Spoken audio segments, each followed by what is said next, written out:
Chapter 15. When Max arrived at the cottage, he changed his clothes, replaced the rubbing, and stowed the box back in the closet. By the time Buelo came through the door, whistling and carrying 2 market bags, Max was sitting at the kitchen table studying ads for volantes in a football magazine. Lola slept in front of the cold hearth. Buelo set the bags on the counter. "What's this? Lola didn't greet me at the door. Is she okay?" "I took her for a long walk," said Max. It wasn't a lie.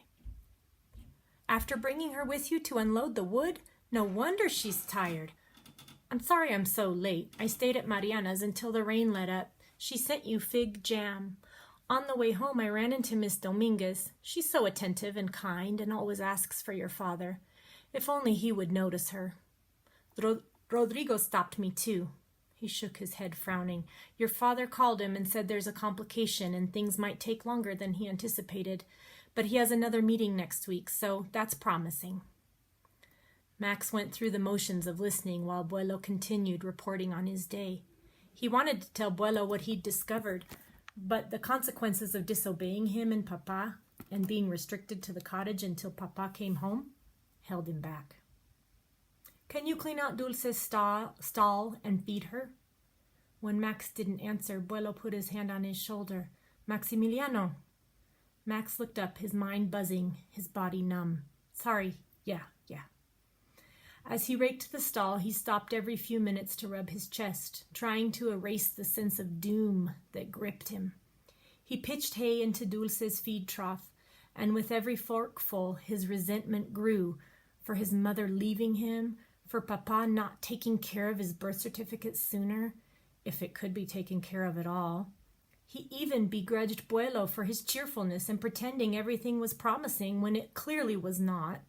If Papa couldn't resolve his birth certificate, did Max even exist? What was to become of him?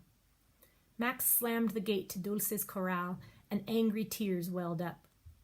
How could he carry something so enormous and troubling in his heart, yet behave as though nothing out of the ordinary had even happened? He swiped his damp cheeks. Maybe it would be easier than he thought. After all, he came from a long line of imposters, secret keepers, and liars.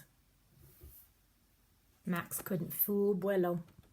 A few nights later at dinner, he put his hand on Max's forehead. "Are you feeling well? You're so quiet and brooding, and you haven't touched your food. What's bothering you?" "Just tired from work and practicing in the heat," Max lied. Buelo shook his head. "It seems like more than that. I think I'll stay home from my card game tonight and keep an eye on you." "No, you only play one Wednesday a month. Your friends are counting on you. I'm fine. I'll finish up my dinner and clean up, and then I'll go to bed early, I promise." Max didn't want Buelo hovering around him. He wanted to look through Papa's box of papers one more time. Buelo looked skeptical. "Well, all right then, if you're sure." He put on his hat and grabbed his cane. Max followed him outside. It was almost sunset. The sky had an eerie yellow tinge, and a bleak blanket of clouds hovered in the east. A breeze brought a sweet, grassy dampness to the air. Buelo pointed at the threatening sky. "If it storms, I'll stay with Amelia and Rodrigo." Buelo patted Lola's head. "Take care of my boy, Lola." At the gate, he raised his cane to say goodbye. Back inside, Max peered out the window and watched Buelo disappear down the path. Then he hurried to Papa's bedroom and took the box down from the closet. This time, Max carefully read each paper and laid it on the bed. He found a contract for the bridge Papa had worked on in San Clemente, and rent receipts for an apartment all around the time Max had been born. At least Papa hadn't lied about living there. There was nothing more with his name on it. At the very bottom of the box, though, he found a handwritten note in delicate, rounded script. "This is the best we can hope for. Please do not follow me. I loved you. R." R for Renata? This must be from his mother. How could leaving be the best they could hope for? Loved? Did she stop loving them?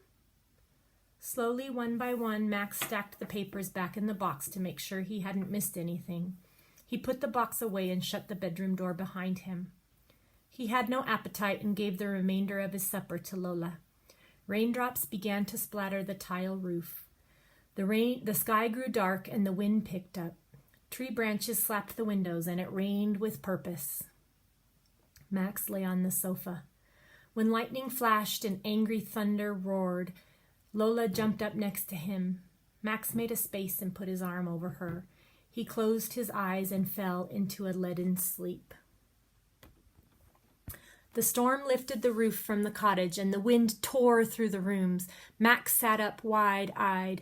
Kitchen chairs and pots and pans floated above him. A giant rumbling shook the walls. On the cliff top, La Reina Gigante had uprooted and slowly traipsed towards him. The tower was a giant queen. The merlins and crenels became her crown, the loopholes her eyes, the curved rock wall her elegant skirt, and the coral tree blossoms a fiery ruffle at the hem. She waltzed through the raging weather. Hovering above Max, she plucked him from the room and held him in her arms, rocking him back and forth and singing, Arrorro mi niño, arrorro mi sol, arrorro pedazo de mi corazón. Este niño lindo ya quiere dormir. Háganle la cuna de rosa y jazmín. Arrorro mi niño, arrorro mi sol, duérmase pedazo de mi corazón. Hush, my child, hush, my sunshine, hush, my piece of my heart. This beautiful child wants to go to sleep. Make him a cradle of peace, of rose and jasmine. Hush, my child, hush, my sunshine, fall asleep, piece of my heart. Those were the words he'd been struggling to remember. La Reina Gigante gently laid Max back on the sofa and lowered her head, revealing a nest within her crown. There, in a hollow bordered by sticks and grass, the peregrine falcon slept.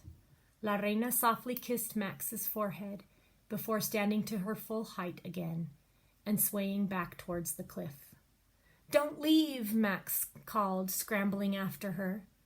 Through the storm's wreckage, he ran down the path to the fork and uphill, waving his arms. Breathless, he yelled, "Come back!" His feet hammered the earth up the switchbacks, but just when he thought he'd reached the grove of coral trees, he found himself at the bottom of the hill again. "Please stay," he cried. But La Reina Gigante moored herself back onto the cliff, once again a tower, proud and unyielding. Even so, Max ran and ran.